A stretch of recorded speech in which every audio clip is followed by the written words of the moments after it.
Clara Hayes was bent over a heap of tangled contracts and loose sketches in Adrian Shaw's home office when her fingers slid, almost absent-mindedly, to the drawer beside his desk. She had opened it 100 times before. It was always locked.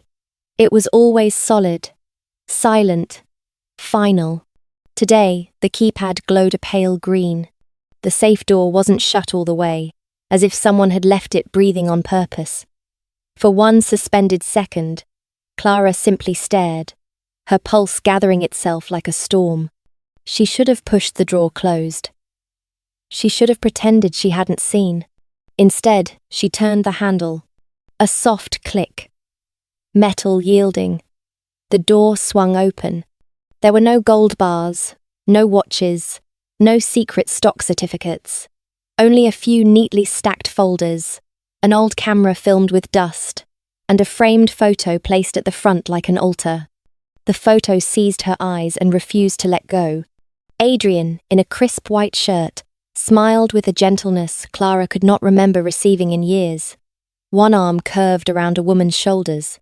In his other arm he held a little boy, maybe 3, laughing so hard his cheeks looked like they might burst.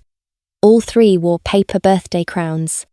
Behind them, balloons, a cake, a bright banner that screamed celebration, a perfect family portrait.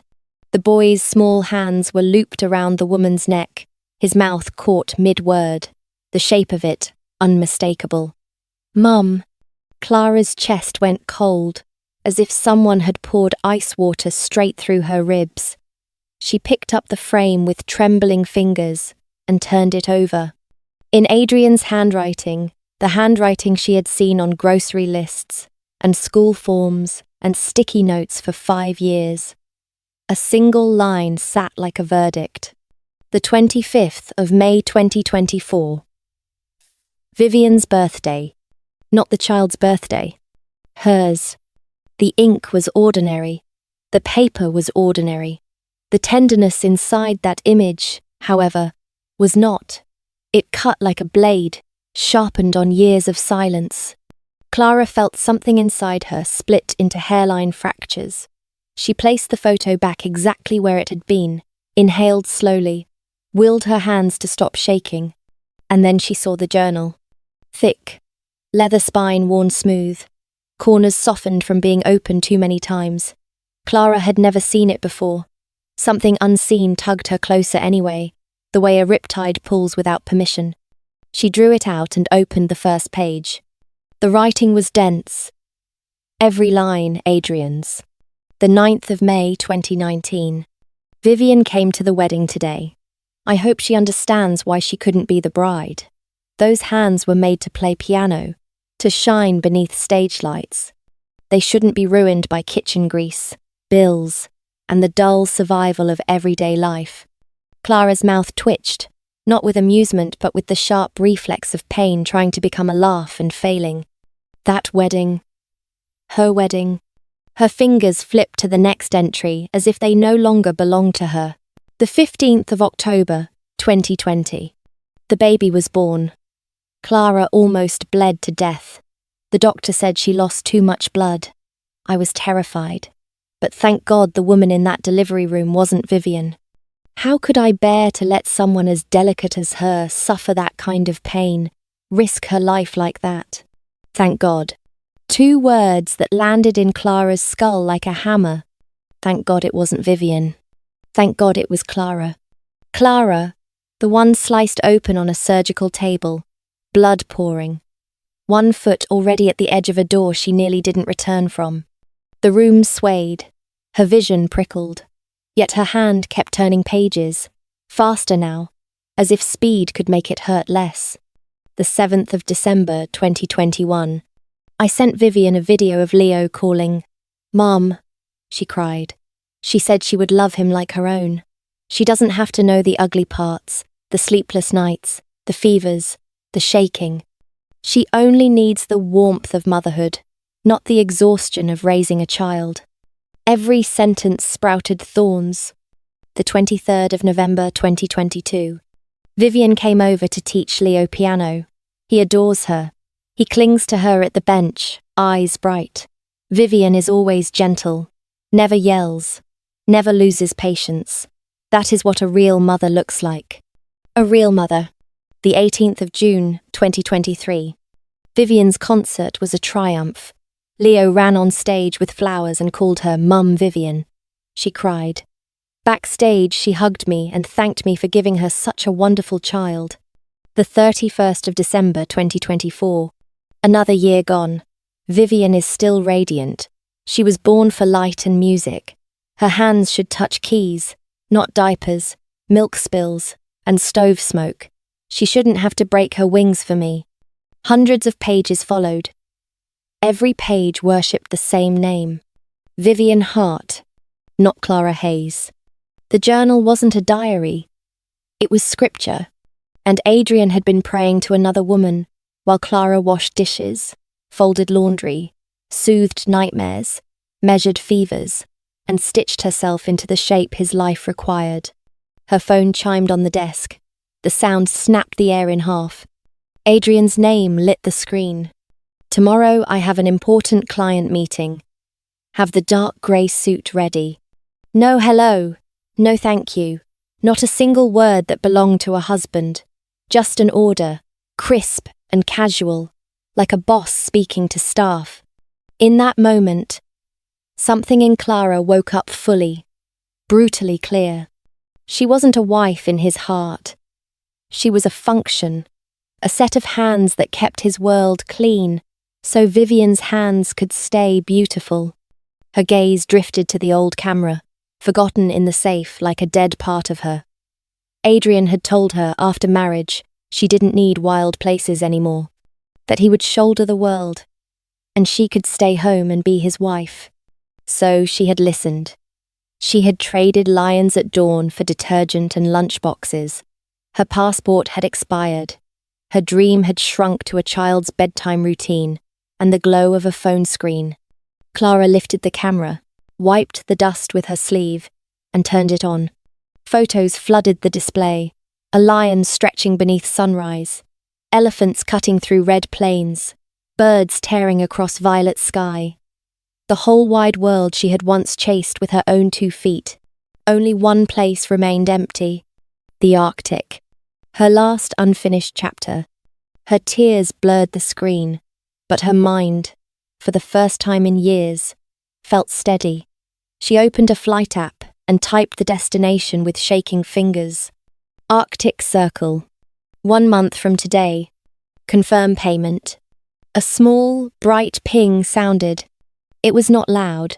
It did not announce itself to the house. But inside Clara, it was the sound of a door, unlocking. This time, she would leave for herself. Not as anyone's substitute. Not as anyone's shadow. As the woman she used to be. As the woman she would become again. Clara sat at the dining table with a single sheet of paper in front of her, so crowded with handwriting it looked like it might breathe. Every line was about Leo, his eating schedule, his sleep schedule, the small, invisible things only a mother learns by paying for them with her own body. He panics during thunderstorms. He hates carrots. Cold milk gives him stomach cramps. He reacts badly to a certain cough syrup. Which brand of bandages won't irritate his skin? Which lullaby calms him faster when he wakes crying at 2 a.m.? Nothing was missing. Not one detail. Not one mercy. She folded the page carefully, as if it were fragile, as if it contained a living thing, and slid it across the table toward Adrian. These are the things you need to watch for, she said. I wrote them all down. He glanced at it once, didn't bother to read, and set it aside like an unwanted business card. Why are you writing this? He asked, faintly annoyed. You already remember everything. Clara's throat was raw, but her voice didn't shake. It came out clean, almost calm. And if one day I'm not here? To Adrian, the question seemed so absurd it wasn't worth the effort of thought.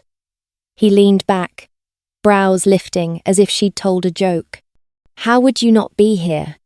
He said. You're a homemaker. If you're not at home, where would you even go? Home. Clara had been an orphan. The hunger for a home had lived in her bones long before she knew how to name it. For years, she'd mistaken that hunger for love. She'd accepted a cage because it had walls and a roof and the word family painted neatly on the front.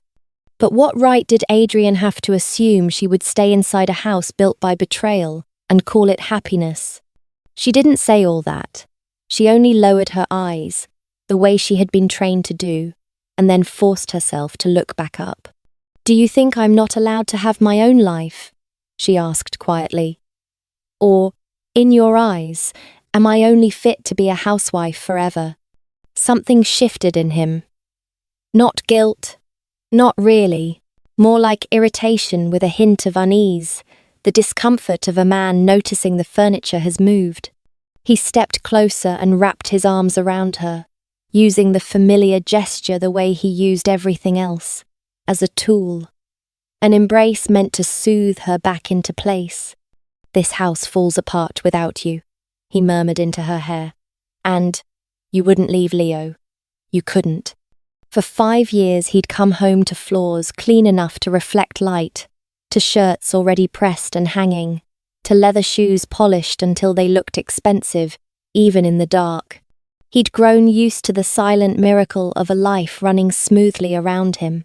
And he'd grown used to the phrase family, the phrase child, the way those words could be slipped around Clara's throat like a soft chain.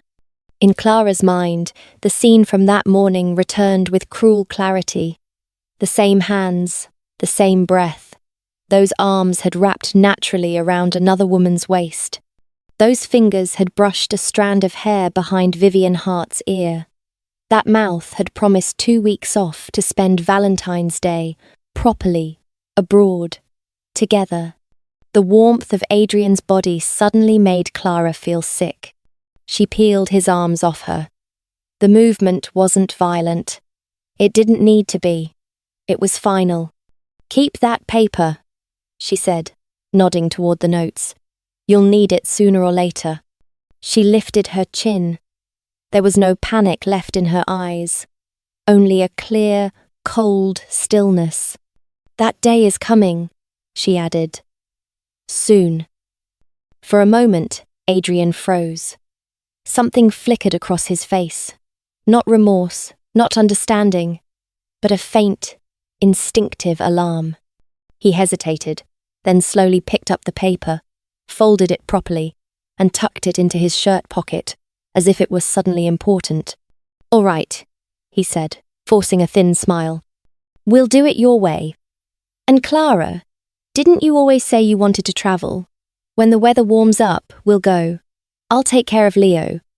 You can relax." To anyone else, it might have sounded generous. To Clara, it sounded like permission, like a master patting the cage and promising to open the door for an hour, if the bird behaved. She looked at him, her mouth lifting into a line so faint it barely counted as a smile. "We'll see," she said.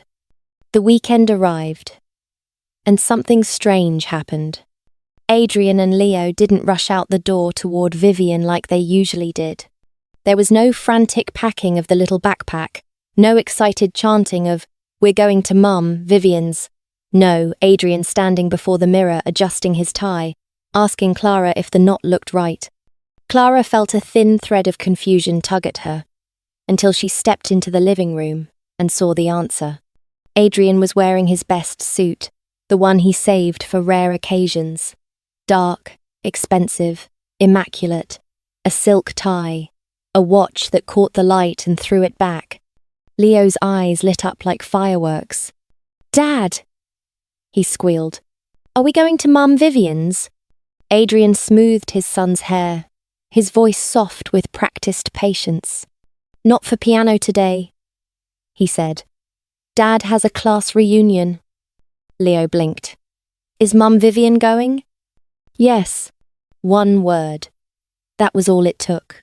Leo sprang off the sofa, as if a coil had snapped beneath him. "I want to go too. I want to go. I haven't seen Mum Vivian in days. I miss her." Clara stood by the coffee table with a cloth in her hand, wiping a surface that already shone. The sound of her son's words made something curl bitterly in her chest. Father and son. The same devotion. The same hunger. The same woman.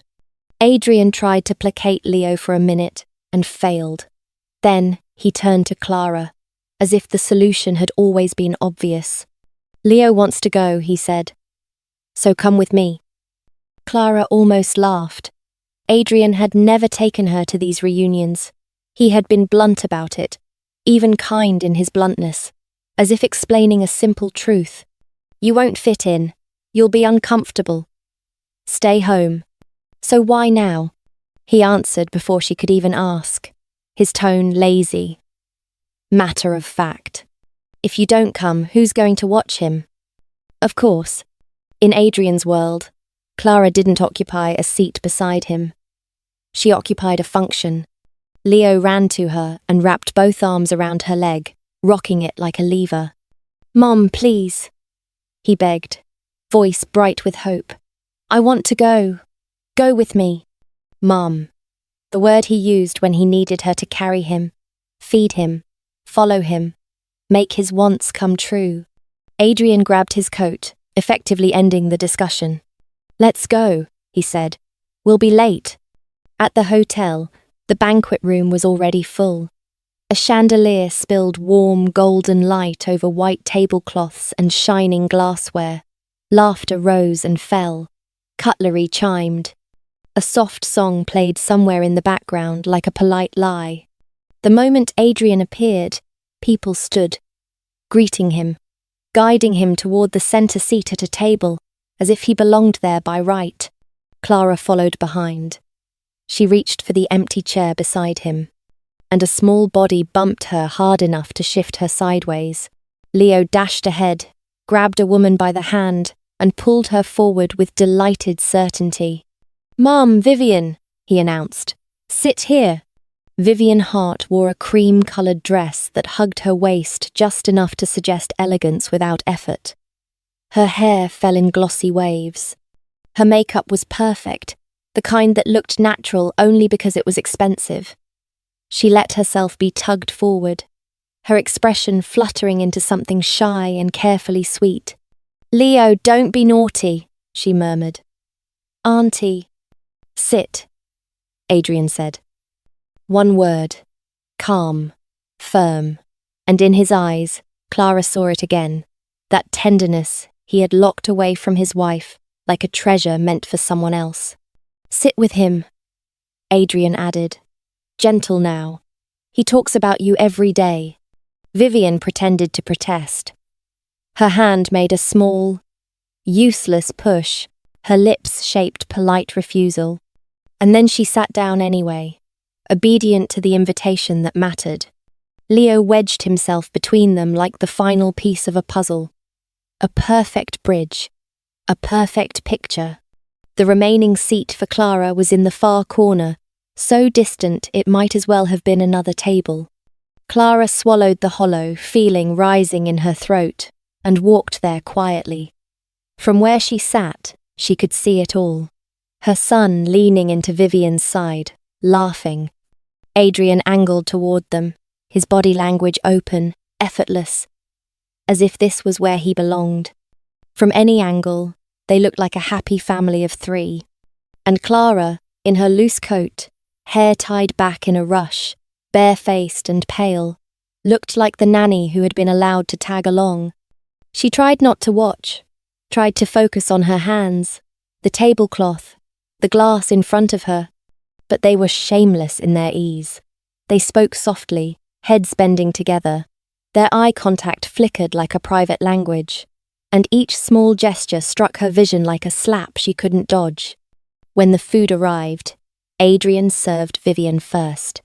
When the boiled shrimp platter was set down, Adrian did something he had never done for Clara in 5 years.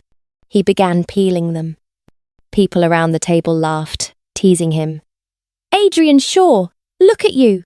Who are you, and what have you done with the guy who hates getting his hands wet?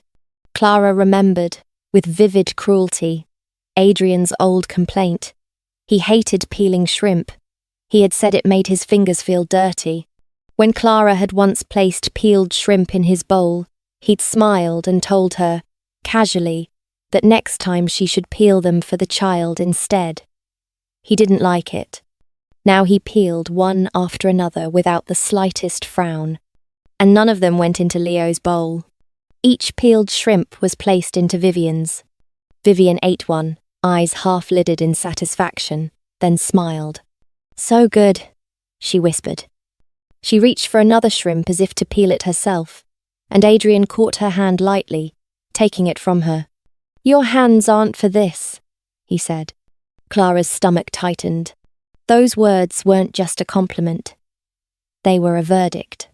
Vivian's fingers were pale, slender, polished. Hands that had never smelled like dish soap. Hands that had never scrubbed a stain out of a child's uniform at midnight. Hands that had never held a feverish body through the dark. Vivian laughed softly, eyes damp with sweetness, and spoke Adrian's name like it was a secret. "Adrian. Thank you."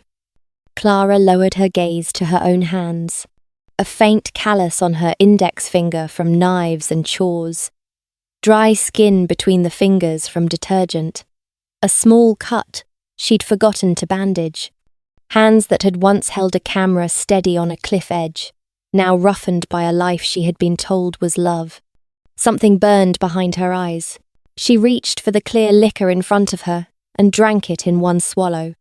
Heat flared down her throat, into her stomach, blooming across her chest. It did nothing to touch the bitterness lodged deeper. A man beside her chuckled, loud enough for others to hear. "So, sister-in-law," he said, grinning, "if you're drinking like that, who's going to take care of Adrian and the kid later?" Sister-in-law.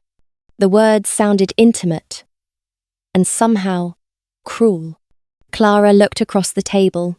Adrian's mouth curved faintly as he placed another peeled shrimp into Vivian's bowl, more attentive than he had ever been to the woman who carried his name. Clara's eyes stung. Maybe from alcohol. Maybe from everything else. She smiled, small and sharp. "He has Vivian," she said softly. "Why would he need me to take care of him?" The room didn't stop instantly. Not at first. Laughter faltered. A fork paused halfway to a mouth. Someone's smile froze. And then, like a switch flipping, the entire table went quiet. All eyes turned. Vivian sat beside Adrian, cheeks pink, eyes wide and wounded.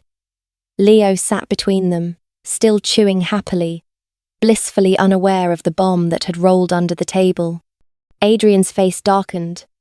The tenderness vanished as if it had never existed. His chopsticks hit the table with a hard, sharp sound.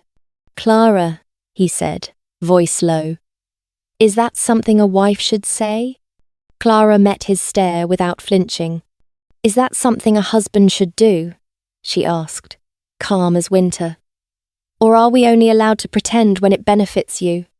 Her gaze drifted to Vivian's bowl overflowing with peeled shrimp, then to Leo's bowl still full of shells. Her smile turned faintly mocking. "If someone walked in right now," she said, "they'd think Vivian Hart is your wife." The words landed heavier than the chandelier's light, and in that silence, Clara felt it, unmistakably. This wasn't the first time the truth existed. It was simply the first time it was spoken out loud, under bright lights, in front of witnesses, and there was no way to fold it back into a neat sheet of paper again. The next morning, Clara woke to a steady knock on the door.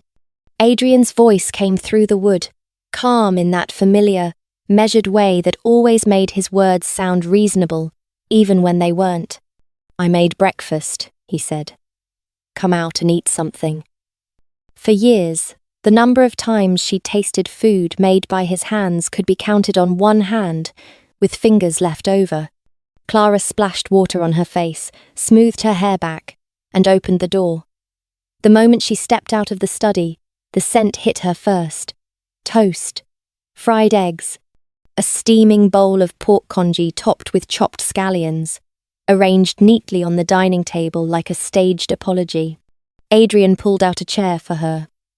His palm pressed lightly on her shoulder, guiding her down as if he were soothing a skittish animal. He placed a bowl in front of her, still smoking, the surface glossy with heat.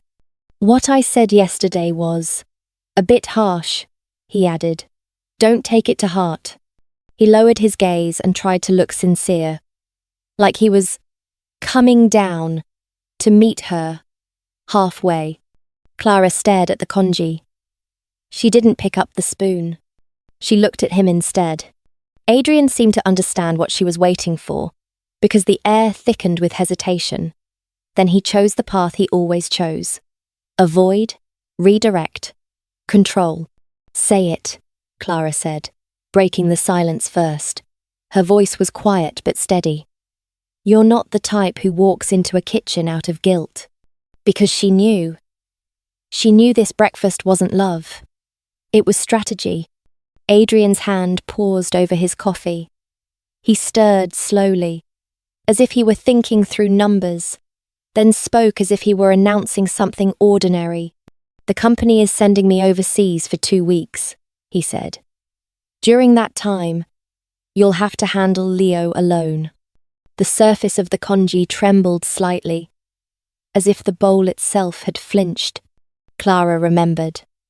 Of course she remembered. 2 weeks overseas. The same business trip he'd once promised Vivian Hart.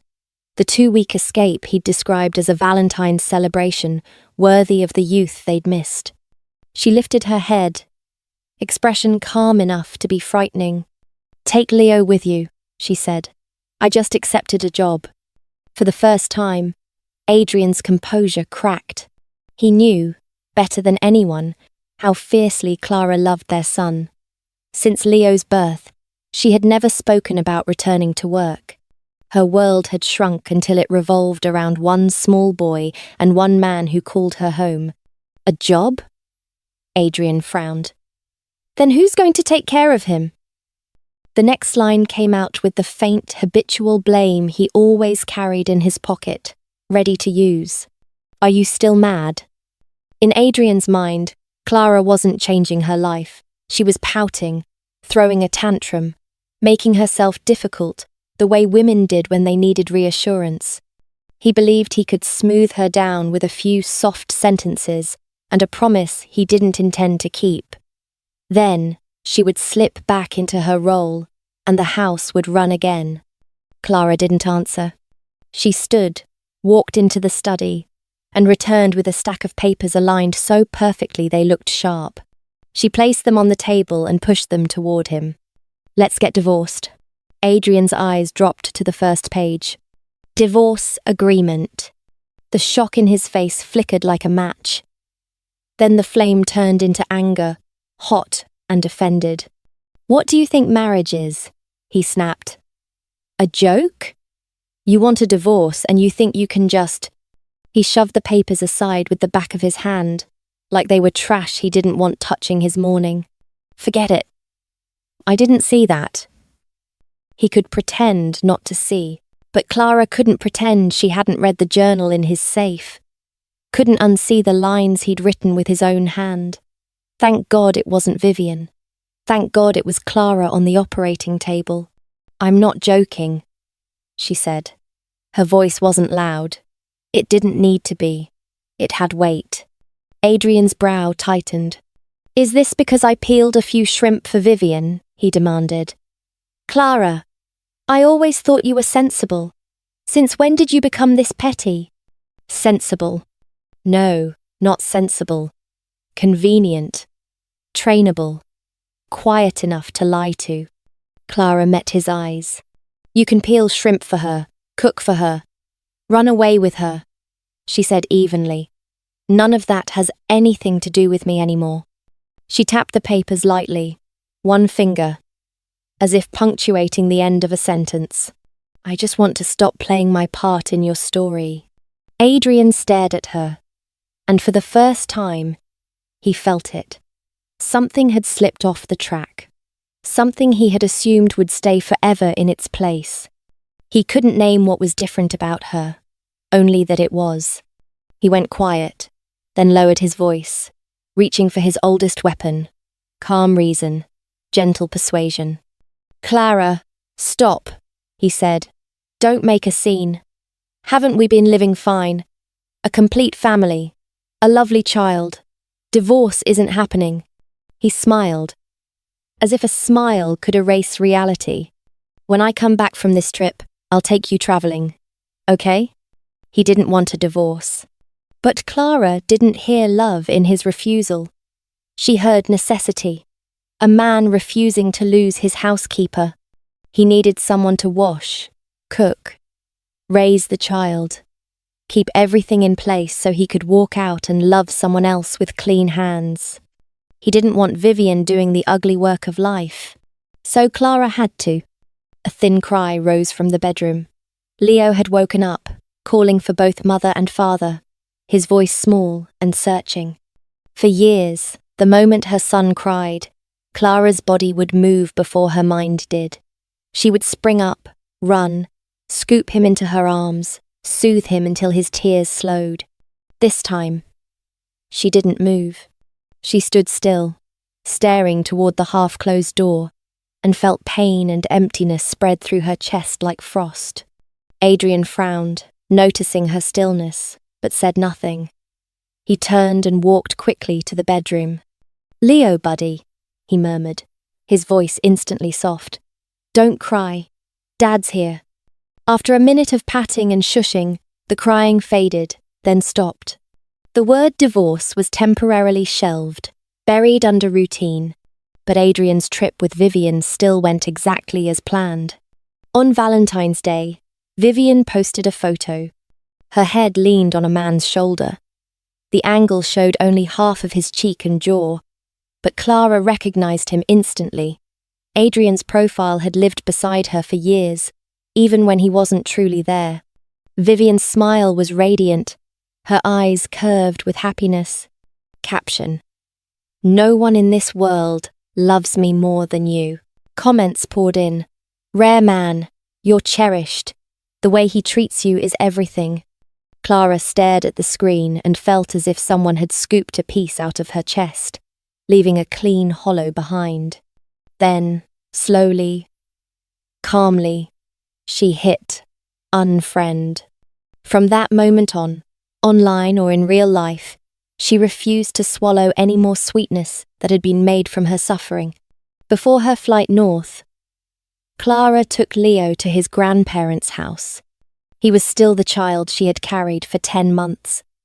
The child she had nearly died bringing into the world. She couldn't abandon him to a man she no longer trusted. Not fully. Adrian's mother, who had never been warm to Clara, listened with surprising patience as Clara listed the details again. The allergies, the fear of thunder, the cough that flared with weather changes, the bedtime, the rule about never giving cold milk in the morning. She nodded and wrote everything down line by line. Leo, meanwhile, swung his legs from the chair, impatient. "Mum," he pouted, "stop talking. Mum, Vivian is never this annoying." Clara's mouth tightened. Something lodged in her throat. She didn't argue. She didn't plead. She simply looked away and said nothing more. On the morning of her flight, Clara woke before dawn. The house was silent. On the coffee table in the living room, the divorce agreement lay in the most visible place, pages perfectly aligned. Her signature was already there. All that remained was Adrian's. This was the only thing she had done in 5 years that belonged purely to herself. Not as a wife, not as a mother, not as a convenient shadow. As Clara, the plane climbed into blue. The city shrank. The streets, the house, the marriage that had suffocated her, everything grew smaller and disappeared beneath the clouds. Clara closed her eyes and, for the first time in years, felt her body understand what her mind had been whispering all along. She was leaving.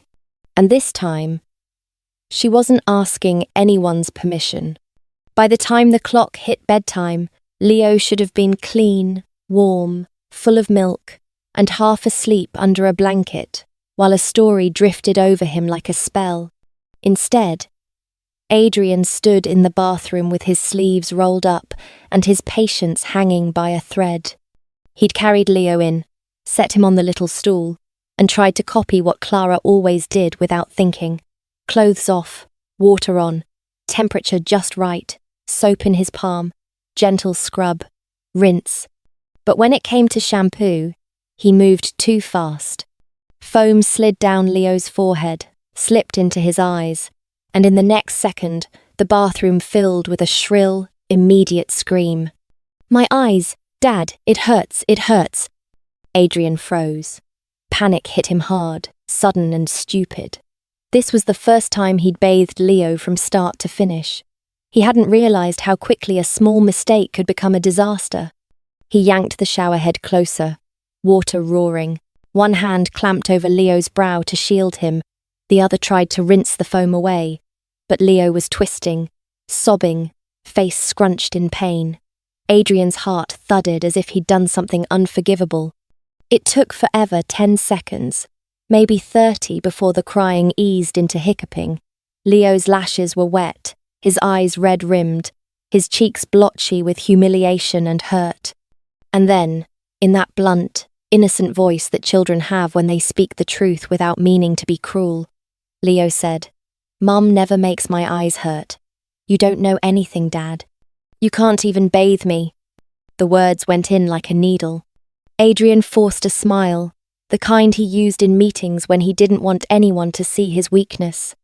He patted Leo's shoulder carefully, afraid of setting him off again. "I'm sorry, buddy," he said. "Next time I'll be more careful. I'll learn. Okay? I'll get good at it." Leo sniffed, still offended, and let Adrian finish rinsing him. By the time Leo was tucked into bed, hair damp, blanket pulled up to his chin, Adrian felt as if his legs had been filled with lead. He stepped out of the nursery and sank onto the sofa like a man collapsing after a long fight. His head fell back, his eyes locked on the blank white ceiling. And for the first time in 5 years, he truly asked himself a question he'd never had to face. Was every day of Clara's life like this? It wasn't just tiring, it was endless. It was petty, repetitive labour that never produced a trophy, never earned applause, never ended. It was the kind of work that only existed when it was done perfectly, because the moment it wasn't done, everything fell apart. And yet Clara had carried it without complaint. She had never stood in front of him and said, "I'm exhausted." She had never demanded help. She had never slammed a door or thrown a tantrum to force him to share the weight. In his memory, Clara was always patient with Leo. His shirts and suits were always pressed smooth, as if wrinkles were something that happened to other men's lives. The house always smelled clean. The kitchen always ran like a quiet machine. This was the first time Adrian actually understood what the word "so hard" meant when applied to her days. He thought, suddenly, how long had it been since she'd bought something new? This season she'd worn the same old sweaters, washed so many times the knit had loosened and the threads had begun to fray. He'd noticed, in passing, and immediately filed it under unimportant. Now it resurfaced as something sharp. When she comes back, I'll take her shopping, he promised himself, as if a few dresses could patch a torn marriage, as if compensation could replace respect. But Clara didn't come back. 10 days passed with no word. Adrian called every morning, every night, at red lights, between meetings, in the elevator. Each time, the same cold recording answered him. "The phone you have dialed is currently switched off." His life turned into a daily emergency. In the morning, he threw together something edible, hurried Leo through brushing his teeth, wrestled him into clothes, dropped him at preschool, then ran to the office as if he were late for judgment. In the afternoon, he watched the clock like it was an enemy, cut meetings short, left paperwork unfinished, sped to pick Leo up. Every day felt like a battle in which he was always losing ground. And the strangest part was this: nothing important had changed. The corporation still ran, the contracts still waited, the merger plans still sat on his desk. On paper, he was the same man with the same responsibilities. But the moment Clara vanished, the machine of his home jammed and screamed. Laundry piled up. The bathroom began to smell damp. Towels lay wherever Leo tossed them. Socks turned into little abandoned bodies on the floor. Dishes stacked like evidence. Then one night, after dinner, Leo began scratching. "Dad," he whined, clawing at his arms. "I'm itchy." Adrian pulled down Leo's shirt and went cold. Tiny red bumps had bloomed across Leo's skin. Hives. An allergic reaction. Adrian's mind scrambled backward, searching. What did he feed him? What did he do? What did Clara always avoid? And then he remembered the note Clara had pushed toward him that morning with breakfast, the one he hadn't bothered to read properly. He tore through his jacket on the chair, fingers frantic, and unfolded the paper. Allergic to peanuts. Tonight, trying to make the food taste better, he had stirred a spoonful of peanut butter into the vegetables. He had forgotten, or worse, he had never learned. Because Clara had always carried those details in her head so he didn't have to. Guilt rose in Adrian's chest like nausea. He scooped Leo up and ran, straight to the hospital, moving on instinct the way Clara always did. The injection, the waiting, the doctor's warnings, the slow crawl of time until the itching eased. By the time he drove home, it was almost 11. Leo had fallen asleep in the back seat, mouth slightly open, face smeared with dried tears, and the sticky trace of dinner Adrian hadn't even wiped away. Adrian lifted him out and realized, with a jolt of shame, how clumsy he was at the small caretaking gestures Clara performed without thought. He wiped Leo's face with tissue until it was clean enough, though never as clean as when Clara did it. Inside, he didn't have the strength to bathe him again. He laid Leo in bed, pulled the blanket up, and as Adrian's hand slipped away, Leo stirred and opened his eyes halfway. Mum." Adrian's heart caught. The first thing that rose in him was a hard, bitter thought he didn't want to admit. What kind of mother leaves? Then Leo blinked awake, looked around, and his face crumpled with disappointment. "Dad," he whispered, voice trembling. "When is Mum coming back?" A 4-year-old, even spoiled and adored, still needed the warmth he couldn't name. Adrian swallowed and forced softness into his voice. "Soon," he lied. "Go to sleep first, okay?" Leo's eyes stayed wide. "Tell me a story," he demanded. "Mum always tells me a story." Adrian grabbed the fairy tale book on the nightstand and began reading. 1 page, 2, 10. Half an hour passed. His throat dried out. Leo still stared at him, refusing to sink into sleep the way he always did, with Clara. Adrian's patience snapped, exhausted by 10 days of doing what he'd never had to do before. "Leo," he said sharply, "it's late. Sleep." Leo immediately turned, buried himself under the blanket, and burst into sobs. "I want Mum! I want Mum!" The cry pierced the walls, sank into Adrian's skull, and made his temples throb. On instinct, Adrian grabbed his phone to call Clara because surely, if she heard her child crying for her, she would come running. But her phone was still off. The familiar recorded voice answered him again, emotionless as a machine. Adrian threw the phone onto the sofa, fury rising, because fury was easier than fear. "Mom will be back in a few days," he said, voice tight. Leo kept crying, hoarse and relentless. I want Mum. I don't want Dad. I don't want Dad. The words sliced into Adrian's pride like a blade. His jaw clenched, his pulse hammered. And because he couldn't reach Clara, and because he couldn't bear the helplessness of being unwanted, his mind drifted to the one person Leo usually adored. Vivian. He stared at the dark screen, then dialed. When she booked the flight and began packing, Adrian exhaled like a man finally allowed to breathe again. Relief flooded him so quickly it felt like safety, as if the mere sight of her suitcase meant the world had snapped back into place, as if her body moving toward home automatically meant her heart was moving toward him. He almost believed it. If she was willing to return, then there was still a chance. Clara found the thought almost funny. Did he really think she was going back for him? She wasn't that desperate. She wasn't that small. No matter how far she flew, she would always circle back to the country that raised her, to her own language, her own childhood streets, a sky where the sun didn't cut like ice, a place where she belonged because it was hers, not because she had been folded into someone else's surname. That place was home, not the house that carried Adrian's name. The plane landed. Clara pulled her suitcase through the terminal and ordered a ride from the curb. When the car arrived, she slid into the back seat, letting the exhaustion of travel settle into her bones. Adrian opened the opposite door without asking, and climbed in as if it were natural, as if he still had that right.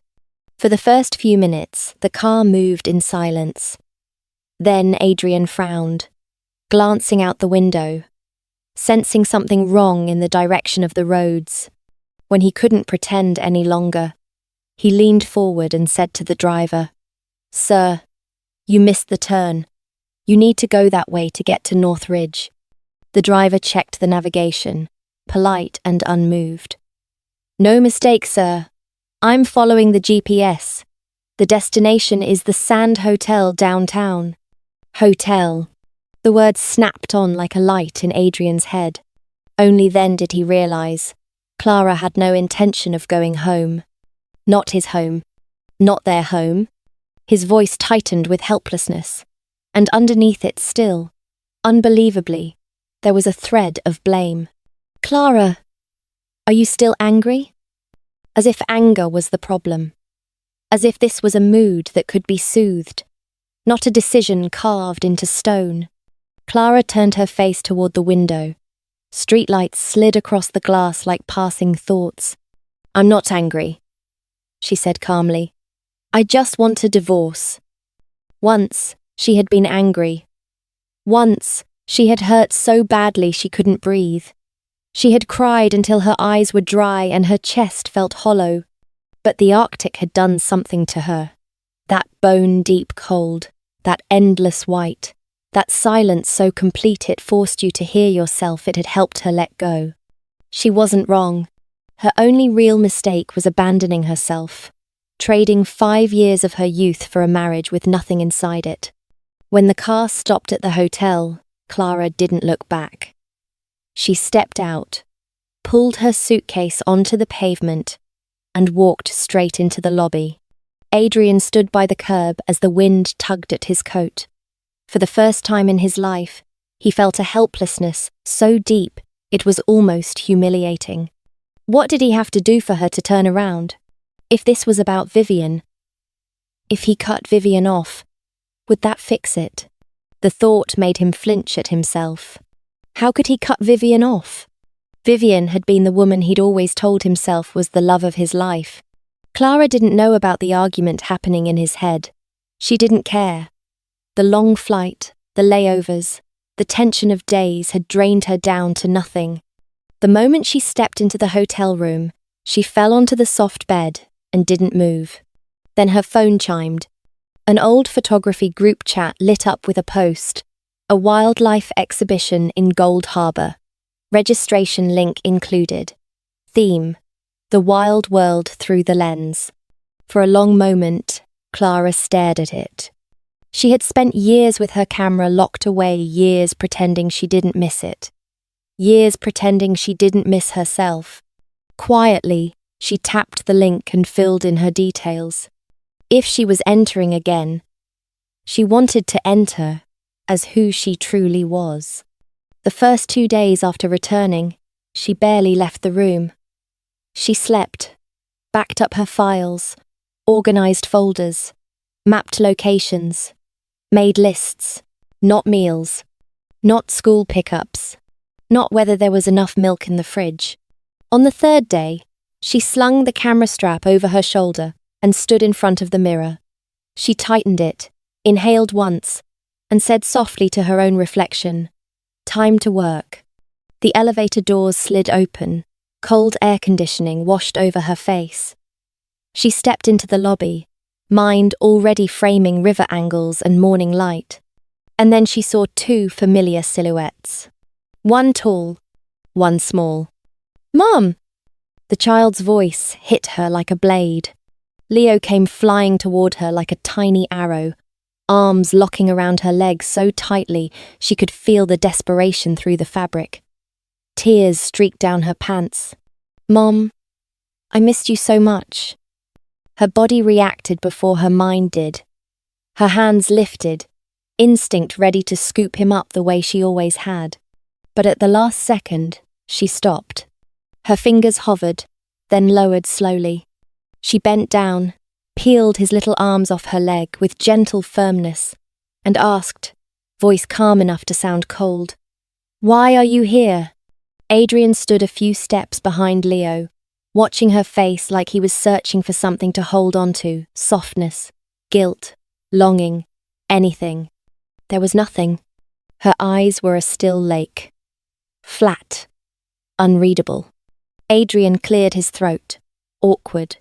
"We've been waiting here for 3 days. Leo wanted to see you." Leo looked up, lashes wet, cheeks swollen with crying. "Mom, let's go home. Please. I miss you." Clara's breath left her in a thin sigh. "It's cold," she said. "Take him back. I have work." She turned to leave. An arm shot out and blocked her wrist. Adrian's grip was warm, urgent. "Clara," he said, voice tight. "You've been gone for days. He misses you. Are you really going to refuse even a hug? He's your child. You carried him." The words carried him, dragged a memory out of her like a hook. The white delivery room, the blinding surgical lights, the tearing pain, the doctor shouting about blood pressure dropping. Her eyes lowered. Her chest trembled once, not for Adrian, but for the version of herself who had nearly died and still been treated as replaceable. Leo's face was soaked, and no matter how hard her heart had cracked and dried, he was still 4, still a child. Clara bent down and lifted him. Leo wrapped around her neck instantly, the scent of milk and candy and his old pillow flooding her senses. Something tightened in her chest. "Mom, don't be mad," he whispered, kissing her cheek the way he always had, believing one kiss could fix everything. "Let's go home." But holding him didn't feel like home anymore. It felt distant, like she was carrying the child of another woman. She lowered her voice to keep it gentle. "Leo, you go home with Dad. Mom has to work. Be good, okay?" The moment he understood she wasn't coming, tears spilled again, quick and hot. "Mom, you don't want me anymore, do you?" 5 years ago, that question would have destroyed her. Now, the place it would have hit was already broken open. She forced herself to find softer words, because he was still a child and he didn't deserve the full truth. "Mum has to work," she repeated. "When Mum is free, I'll visit." Because Vivian was the one Adrian had always lifted above everyone else. With Vivian beside them, father and son would adapt. They would stabilize. It would be hard at first, then easier, then normal. Clara hugged Leo once more, tightly, like closing a door with her own hands. Then she placed him back into Adrian's arms. "Take him home," she said, voice steady. "If you truly love him, Don't drag him into this. Her eyes didn't waver. If you want Vivian to be his mother, then live your perfect family of 3. Just don't come back to disturb my life. And she walked out, leaving behind the small sound of a child's sobs, shrinking into the hotel air. Adrian held Leo, swallowing his own panic. Leo's face crumpled, voice barely audible. Dad, does Mum really not want me anymore? Adrian tightened his arms, lying, because lying was all he had left. She's mad at me, not at you. She won't leave you. He turned to go, and stopped. A silver car had pulled up at the entrance. The rear door opened. Vivian stepped out in a silk dress, hair softly curled, smile sweet as water. On her arm was a middle-aged man, in an immaculate suit, expensive watch flashing at his wrist, one of the most recognizable tycoons in the region, a man Adrian had seen in business news more times than he could count. Adrian's feet turned to stone. Leo's eyes lit up, about to shout, "Mom, Vivian!" Adrian clamped a hand over the child's mouth. "Shh," he whispered. Vivian leaned toward the man as she laughed at something he said. The man threw his head back, amused, then opened the door of a black Rolls-Royce for her with practiced familiarity. Vivian slipped inside gracefully. She never once looked toward Adrian and Leo. Adrian's chest tightened, as if someone had wrapped a wire around his ribs and pulled. He fumbled for his phone and called her. The call rang twice. Then it was cut off. The dark screen reflected his face pale, stunned, suddenly older. In that instant, a memory stabbed through him. The late-night call, days ago, when Vivian had hesitated, when a strange male voice had sounded briefly in the background before she rushed to hang up. Was that him? Was that the man who had just held Vivian's hand in front of the hotel? The icy calm in Clara's eyes flashed in Adrian's mind. He had thrown away his wife, used her, destroyed her, all for Vivian.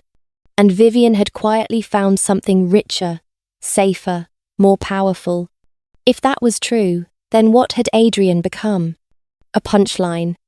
A man who sacrificed everything for someone who never planned to belong to him.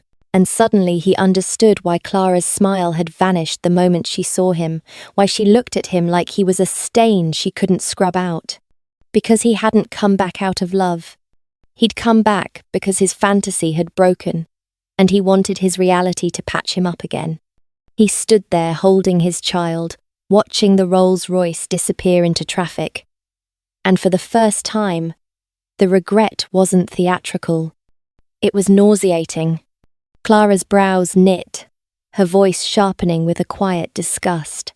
The woman you love is still in there. Adrian stepped closer, blocking her path like a man trying to hold a door shut with his own body.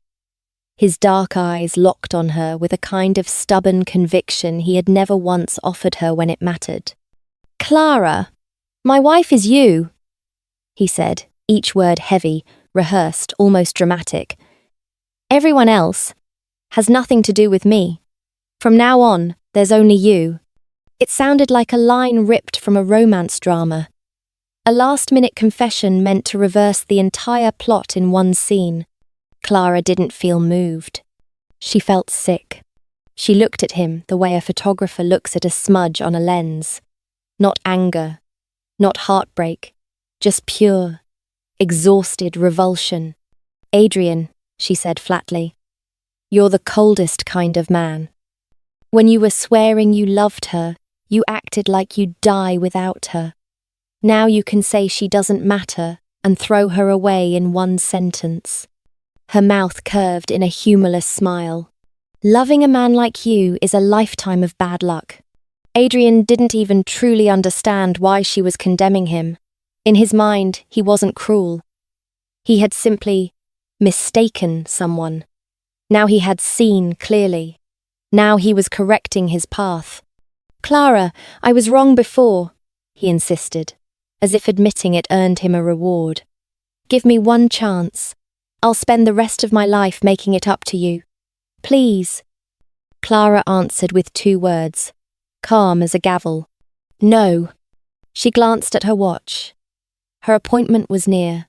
Her time was valuable now, and she refused to waste it on the same man who had spent years wasting her. A black car pulled up to the hotel entrance. The driver stepped out, and a tall, slender man in glasses emerged with an easy grace, hands tucked in his coat pockets. When he spotted Clara, his face lit with genuine warmth. Clara. It was Miles Wren, the photographer she'd met through the wildlife exhibition registration. They'd spent days trading lens recommendations, arguing lovingly about light angles, comparing editing workflows and color profiles. When he learned she was looking for an apartment, he'd reached out to friends and quietly found her a place. No strings, no pity, only practical help. Miles walked toward her and reached naturally for the handle of her suitcase. Before his fingers could touch it, Adrian slapped his hand away. Who are you? Adrian's voice turned instantly icy, thick with hostility. Clara's irritation snapped clean through her fatigue. Adrian, what is wrong with you? She hissed. Adrian's face darkened further, as if the word friend was an insult. So this is why you won't come home, he accused, irrational and petty. Clara laughed once. A sharp sound. Her eyes full of ridicule. Are you sick? You think everyone is as filthy as you? Her gaze cut through him without mercy. Whatever Miles and I are, we know the truth of it. But even if there was something more, what right do you have to speak? You built our marriage on betrayal. Adrian's mouth opened, then closed. For once, there was no defense that didn't sound like a confession. Miles stood quietly beside her, watching without interrupting. He didn't posture. He didn't challenge. He simply waited for Clara's decision, like someone who understood consent as a language, not a tactic. Clara turned to him, voice softening. Let's go. Inside the car, the air finally loosened. The hotel's bright lobby and Adrian's shadow fell behind them like a bad dream. Clara exhaled and looked at Miles with a trace of apology. I'm sorry you got dragged into that. Miles chuckled lightly, the teasing gentle, never invasive. It's fine. So, you're fighting with your husband? Clara's eyes dimmed. Yeah. Miles didn't hesitate. He hurt you. Clara glanced at him, surprised. How are you so sure? I've never told you anything about my marriage. We only talk about lenses and light and composition. Miles kept his eyes on the road, smile small. Because you're kind, he said simply. If he hadn't hurt you, you wouldn't leave like this. You'd have tried to fix it. But you're renting a place instead of going home. That tells me you're already done. Clara's lips tilted faintly. And how do you know I'm kind? What if I'm just ambitious? What if I want freedom, and I want my life back? Miles didn't flinch. Then you still wouldn't be bad. He glanced at her briefly, eyes steady. People who love animals usually aren't. And if you were only ambitious, you wouldn't have locked your camera away for years. His words struck a hidden bruise she'd never named out loud.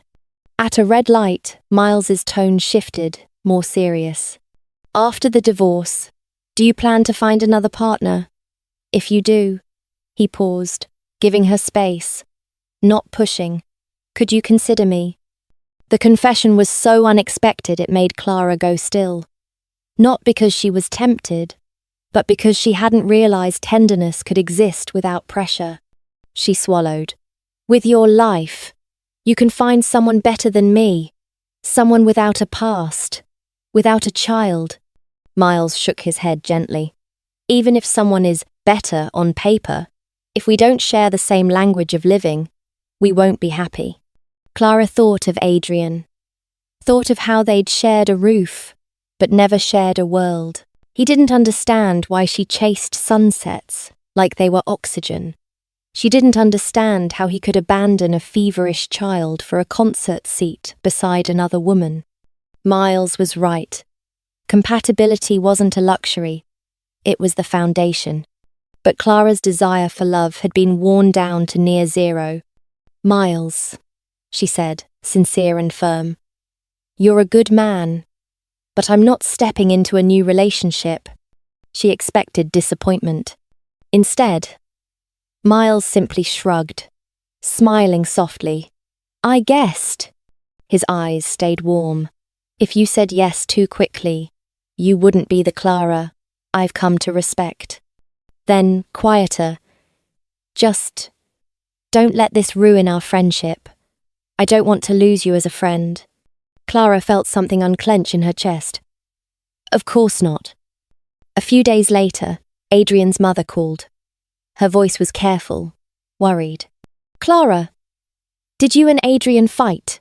Clara went silent, remembering holidays, warm meals, the way his parents had treated her like family when she had none. Finally, she said the truth. "Mom, we're divorcing." A stunned pause, then a breath that sounded like grief. "Did he bully you? Why would you divorce when everything seemed fine?" Clara's voice stayed calm, almost eerily so, because his heart has always had someone else. "A marriage like that has no meaning." His mother stayed quiet a long time. Then, softly, "He's wrong. If you're tired, choose yourself. I understand." When Clara later messaged Adrian to finalize the paperwork, he tried to resist. He tried to drag time out like a hostage. But on Monday at 9 a.m., she stood outside the Civil Affairs Bureau wearing a crisp, clean outfit that felt like her real skin. No dress, no performance, no pretending. Adrian stared at her like he was watching the past slip out of reach. When the red stamp came down with a dull, final thud, something hollowed out inside him. This pain was sharper than any jealousy, sharper than the moment he saw Vivian with another man. Because this time, he didn't just lose an illusion. He lost Clara. Clara took the divorce certificate, thanked the clerk, and walked out without turning back. By the time Adrian stumbled after her car had already merged into traffic and vanished. And somewhere far away from his empty house, under bright exhibition lights, Clara lifted a heavy trophy in both hands, her camera strap still imprinted on her shoulder, her smile calm and real. Not the smile of a wife trying to survive. The smile of a woman who had finally returned to herself,